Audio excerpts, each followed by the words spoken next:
I have prepared this video para sa review ninyo for the midterm exam. So, portion ng midterm exam, ako yung gumawa. Bali, 15 problem siya, multiple choice. So, para dito, mga example siya, actually, mirror siya ng mga problems na binigay ko sa midterm exam. So, para magka-ideya kayo or magkaroon kayo ng background kung paano magsagot ng problem, isa-isa nating sagutan yung 15 questions na to. Start tayo, number 1. A manufacturing co has the following manufacturing costs. So, binigay na siya, direct materials, direct labor, saka mga factory overhead. How much is the total prime cost? So, define muna natin kung ano ba yung prime cost. Ang prime cost, siya ay consists of direct materials used saka direct labor. So, all you have to do is to sum the two items. So, for number 1, we have the direct materials used.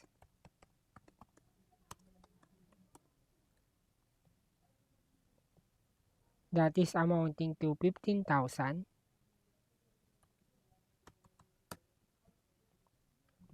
And then we have the direct labor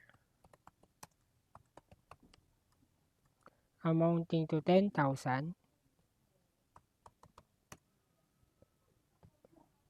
Pag inad natin yung dalawa, makukuha natin yung total prime cost. Equal siya sa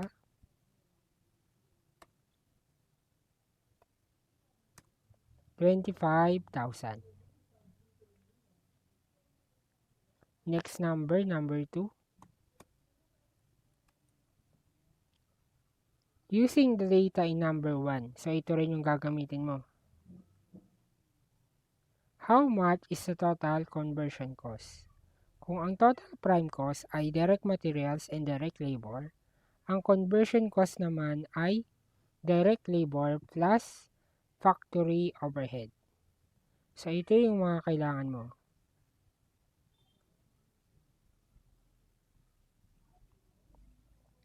So, direct labor. Magkano siya? 10,000. And then, meron tayong tatlong factory overhead, factory repairs, factory rent, and factory supervision. So, factory repairs,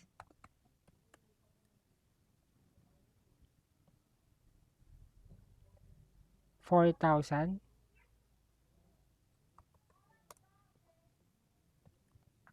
Factory rent, 8,000.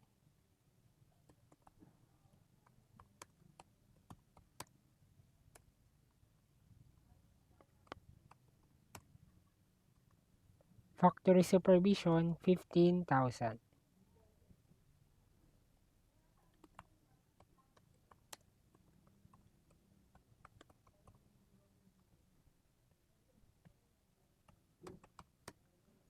Pag sinam natin itong lahat, makukuha natin yung total conversion cost.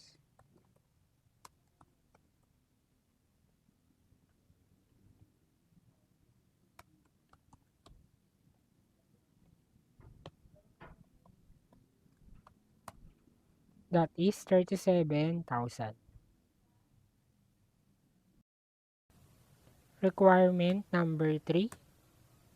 Ang hinihingi naman, how much is the total factory overhead? So, madali lang siya mula sa given. Wag mo lang isama yung direct material sa direct labor. Yung natira dyan, which are factory repairs, factory rent, and factory supervision, yung tatlo na yung factory overhead.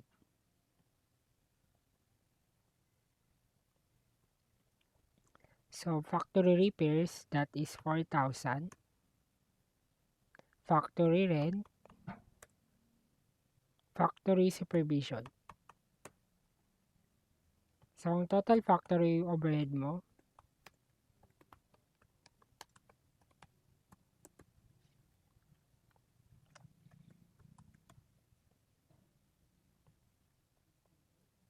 would be 27,000. Number 4.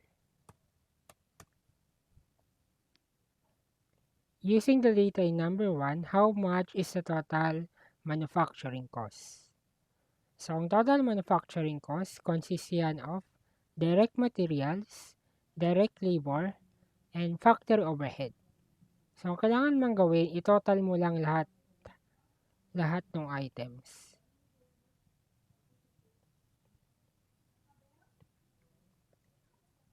So, direct materials and direct labor, saka yung tatlong factory overhead.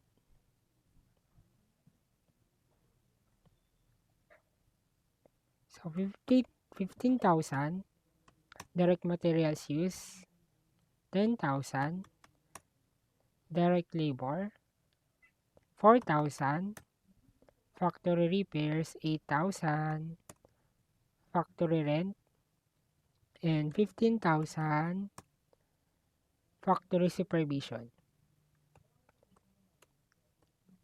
We get the total manufacturing cost.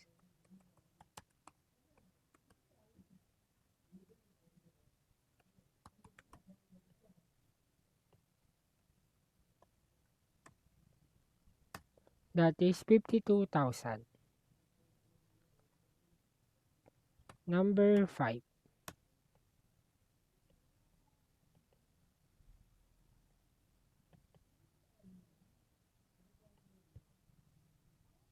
For number 5, meron tayong additional given. So, if the work in process beginning is 5,000 and work in process end is 3,000, how much is the cost of goods manufactured? So, ang formula for cost of goods manufactured, once na meron ka ng total manufacturing cost, i-add mo na lang dyan yung work in process beginning, tapos ibabawas mo yung work in process ending. Then, makaka-arrive ka sa cost of goods manufactured. So, apply natin yon. Total manufacturing cost. Nakuha na natin yan sa number 4. 52,000. Add work in process beginning.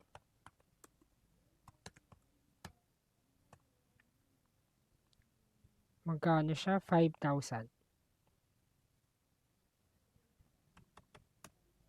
We get the total.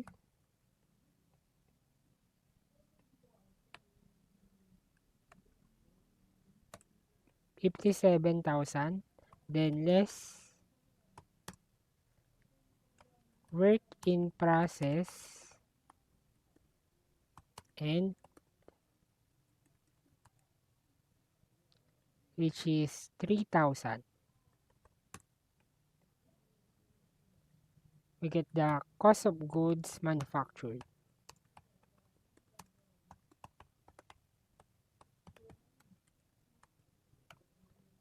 Equal yan sa 57,000 minus 3,000. That is 54,000. Number 6.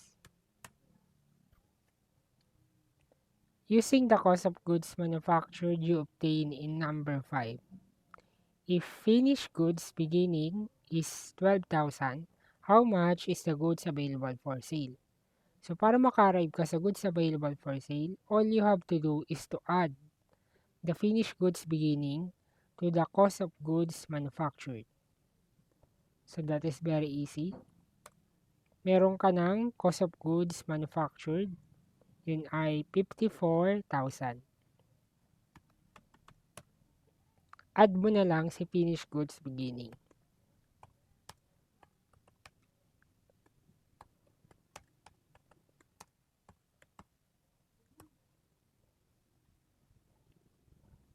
Finished goods beginning ay 12,000. You get the goods available for sale.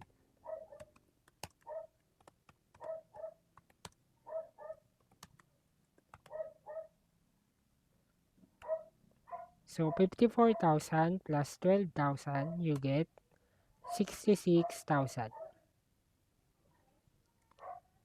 7.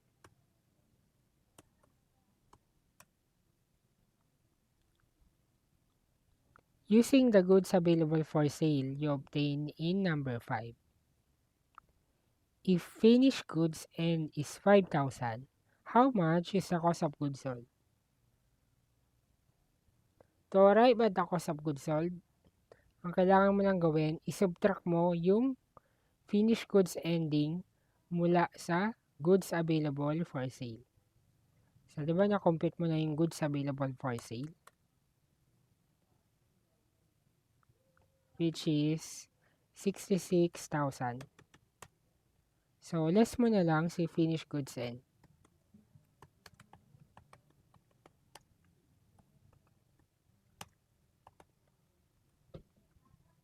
Magkano yung finished goods ending? 5,000. We get the cost of goods sold.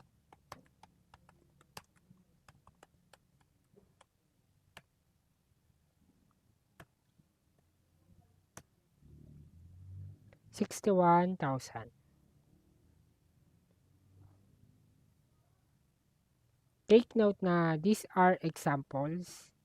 So, sa midterm exam nyo, iba yung given doon. Pero almost same lang din yung i-apply mo na concept. Number 8. So, this problem is about splitting mixed costs. So, the following data on supplies costs and direct labor hours from January to October are available. Determine the variable cost rate per hour. So, binigay sa atin yung series of direct labor hours from January to October. And then yung corresponding supplies costs. Ang hinahanap, variable cost rate per hour. So, how do we split mixed costs? One way para ma-split natin siya is using the high-low method. So, using high-low method, we'll use the formula. Variable cost rate per unit equal yan sa cost at the highest activity minus cost at the lowest activity divided by the highest activity minus lowest activity. So, what is the highest activity? Sa labor hours, yan ay 50. So, ang cost na katapat niya is 1,400.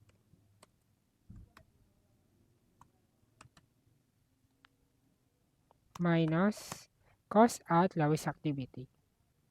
Ang lowest activity naman ay 10. Katapat niyang cost is 700. Divided by highest activity, na-determine na natin yan ay 50 minus lowest activity which is 10.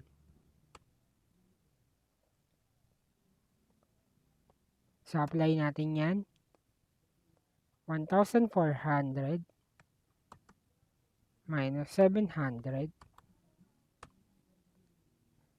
divided by 50 minus 10. We get 17.50 variable cost rate per hour.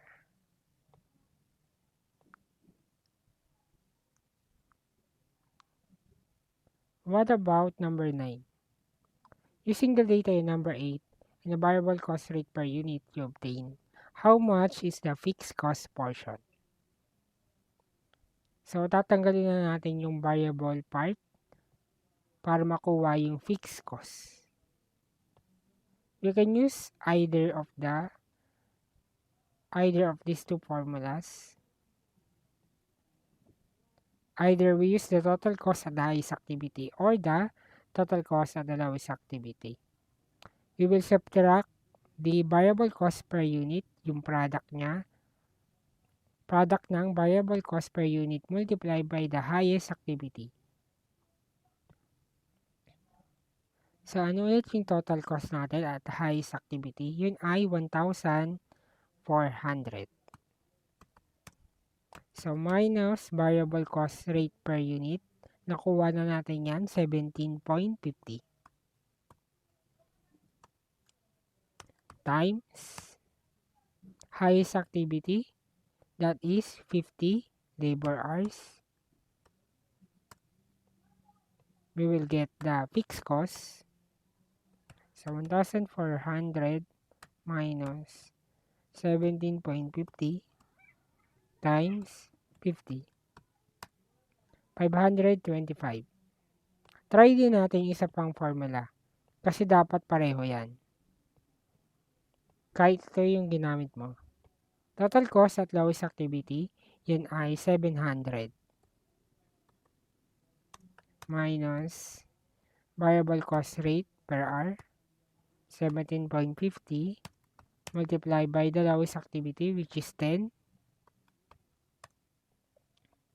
We should also get 525.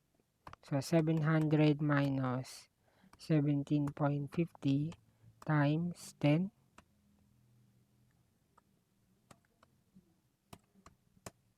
525. So, pareho siya. Number 10. The following data are given for the Diamond Division for 2021. How much is the residual income?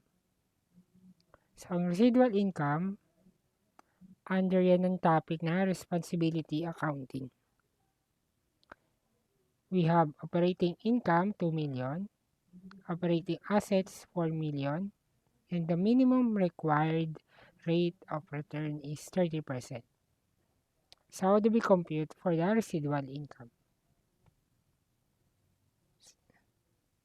We write operating income. Ang operating income, ang ibang tawag dyan is earnings before tax. Ang amount is 2 million. And then, subtract lang natin dyan yung minimum required na return. How do we get it? So, less, yan ay operating assets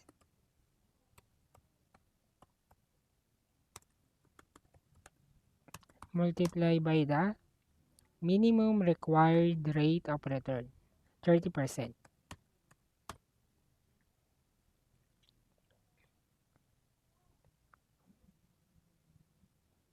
We will get 4 million times 30%. That is 1,200,000. So, residual income.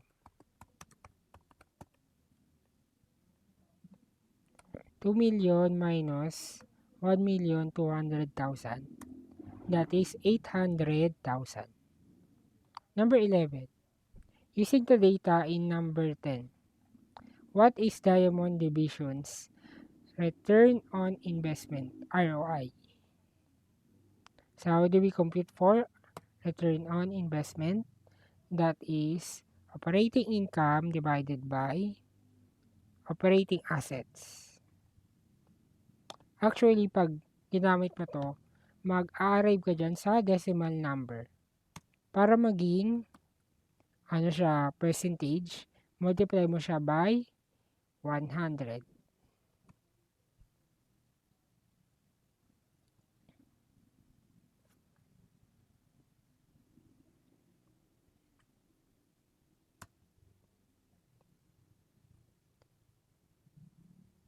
So, yan ay operating income, 2 million. Divided by operating assets, 4 million. Times 100. Ang ROI natin in percentage,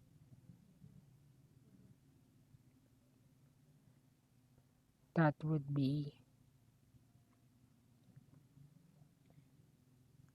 2 million divided by 4 million,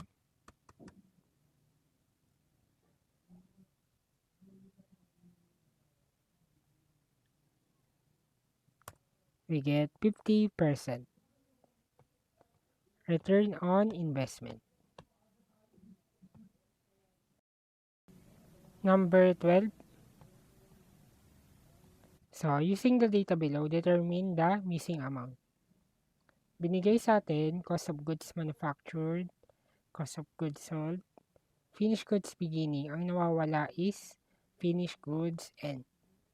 So, revisit muna natin. Paano ba natin kinocompute yung cost of goods sold? So, yung cost of goods sold, ang formula dyan is finished goods beginning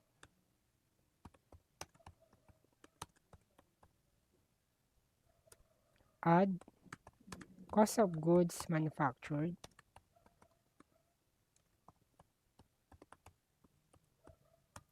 makukuha natin yung goods available for sale.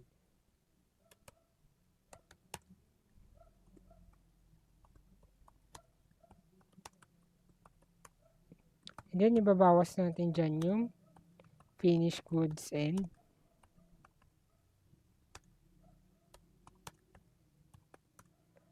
Saka natin makukuha yung cost of goods sold. Pero dun sa problem, ang hinihingi sa atin is finished goods ending. So, paano natin to kukunin? Gagawin mo lang, i-reverse mo lang yung operation. Yung mga dating inad mo, isusubtract mo na siya. Yung dating sinubtract mo, i-add mo na siya. So, magsisimula tayo mula sa cost of goods sold. Cost of goods sold is 40,000. So, diba, inad natin yung cost of goods manufactured. This time, i-less naman natin siya. Baliktad. This cost of goods manufactured equal yan sa 35,000. And then, yung finished goods beginning, nasum siya kasama ng cost of goods manufactured. So, na-add siya. This time, pabalik na rin natin. Babawas naman natin siya. This finished goods beginning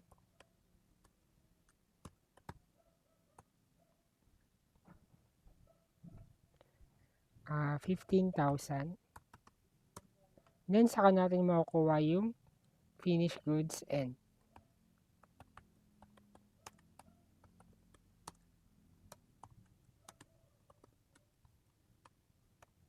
So, 40,000 minus 35,000 minus 15,000, we get 10,000.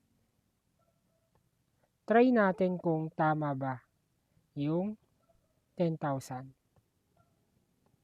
Apply natin to. Dapat yung mako-compute mo na cost of goods sold, kung tama tong answer mo, kung tama tong 10,000, mag-equal dapat yan sa 40,000, yung cost of goods sold. Sa finished goods beginning, 15,000, add cost of goods manufactured, 35,000, total natin. So, 50,000 less yung finished goods end. Dapat mag-equal siya sa finished goods end 10,000. Dapat 50 minus 10 equal dapat sa cost of goods sold na 40,000. So, 40,000. So, tama yung 10,000 na finished goods end. Negative siya kasi sa usual na formula, Mina-minus mo siya. Kaya ang ma-arrive mo na finished goods end, naka-minus sign. Dahil sa usual na formula, naka-less siya. Pero yan ay absolute value na 10,000. Finished goods ending. Number 13. This time naman, ang missing is direct labor cost. Binigay sa atin direct materials use, factory overhead, saka total manufacturing cost. So, madali lang siya. Ang total manufacturing cost kasi, consists siya ng direct materials, direct labor, and factory overhead. So, direct materials use, direct labor, saka factory overhead.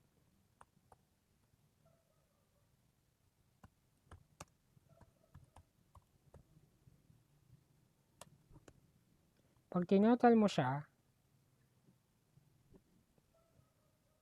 equal yan lahat sa total manufacturing cost.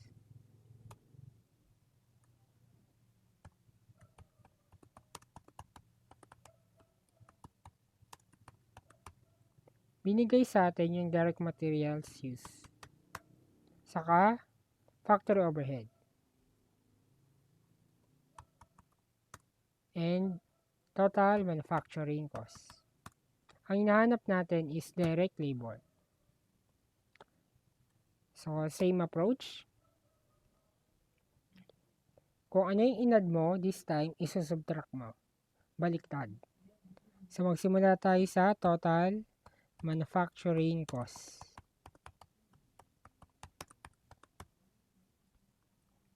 Which is 50,000. Yung direct materials, inad mo yan para makuha si manufacturing cost. This time, ibawas mo naman siya.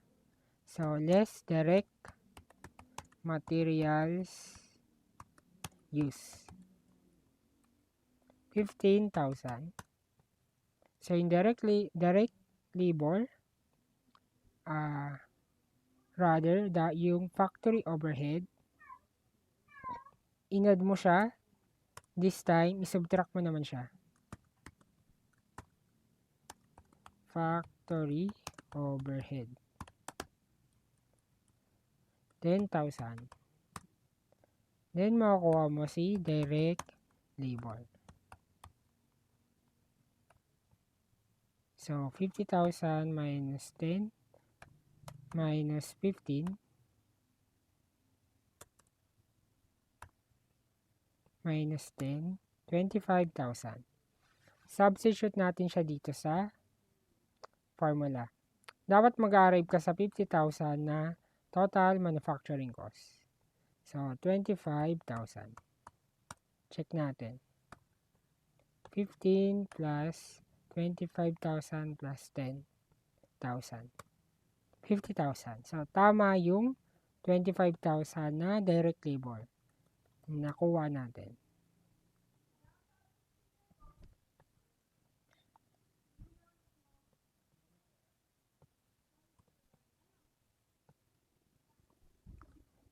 Highlight lang natin yung mga missing amount para di kayo malito. 14. Using the data below, determine the missing amount. Ang hinahanap is work in process beginning. Ang binigay sa atin is manufacturing cost, cost of goods manufactured, saka work in process ending. So, paano ba natin kinukuha yung cost of goods manufactured? Ang formula natin dyan is work in process beginning, and then ina-add natin yung total manufacturing cost.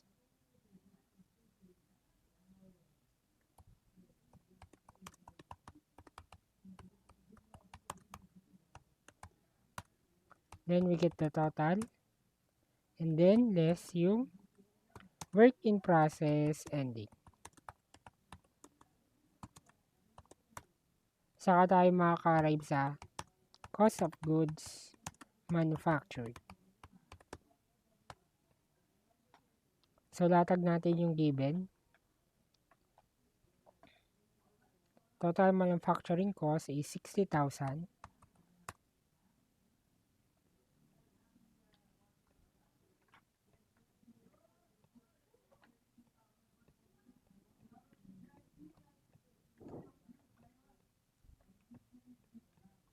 Then, ang working process end mo is 25,000. And ang cost of goods manufactured is 40,000. Ang hinahanap natin, working process beginning. So, same approach. Para maka-arrive ka sa working process beginning, babalik ta rin mo yung operation. Yung mga binawas mo, i-add mo. Yung in-add mo, isusubtract mo naman. So, magsimula tayo sa cost of goods manufactured. Yung working process ending, sinubtract mo yan para makuha si cost of goods manufactured. This time, i-add mo naman siya.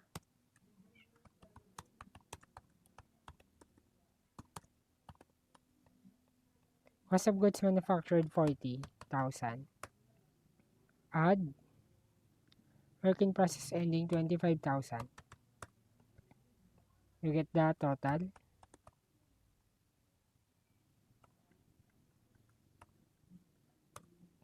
$65,000. Yung total manufacturing cost, in-add mo yan. This time, isubtract mo naman. Less total manufacturing cost, which is 60,000. You will arrive at working process beginning. So, 65,000 minus 60,000, you get 5,000. Check natin, substitute natin siya. 5,000 working process beginning. So, 5,000 plus 60 minus 25. Dapat makaka-arrive tayo sa 40,000 na cost of goods manufactured. So, pareho. Meaning, tama yung sagot natin ng work in process beginning, 5,000.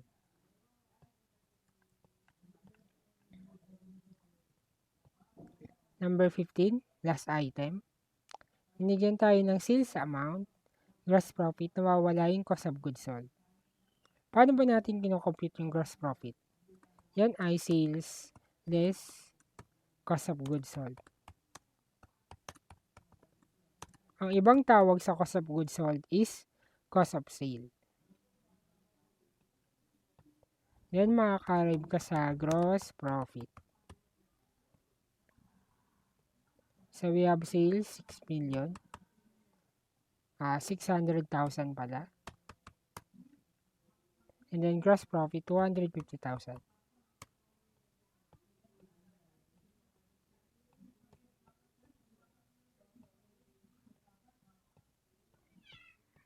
Ang hinahanap natin is cost of goods sold. Para makuha yan, we simply subtract the gross profit from sales. So, sales, 600,000 less gross profit, 250,000. We will get the cost of goods sold.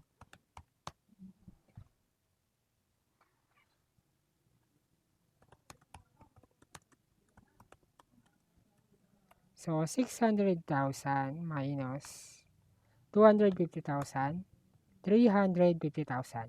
Check natin kung tama yung sagot natin. Substitute natin siya dito.